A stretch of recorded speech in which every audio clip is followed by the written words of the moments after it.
નમસ્કાર દોસ્તો, આ કાર્યક્રમમાં આપ સર્વનું હાર્દિક સ્વાગત છે.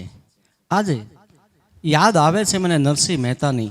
નરસિંહ મહેતાએ છે ને અનેક ગીતો લખ્યા છે, અનેક પ્રભાતી લખી છે, પણ અમને ગમતી પ્રભાતી એટલે કે પ્રભાત પડે અને પંખી બોલે.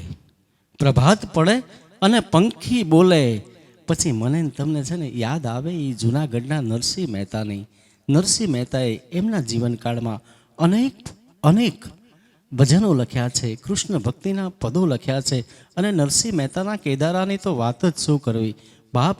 એ સંતોની ભૂમિ, એ જુનાગઢ, અને એ જુનાગઢમાં નરસિંહ મહેતાના લખાયેલા અનેક પદો છે. નરસિંહ મહેતાની કલમે લખાયેલા અનેક પદો. પણ નરસિંહ મહેતા યાદ આવે ને એટલે મને તમને પ્રભાતીની યાદ આવે. એમના લખેલા પ્રભાતિયાને કેમ કરી ભૂલાય. એવું જ રોડું મજાનું પ્રભાતિયું લઈને આવે છે જાગૃતિબેન બારોટ, જેના શબ્દો છે મેં કાનુડા તોળી ગોવાલણ. નિહાળીએ જાગૃતિબેન બારોટ.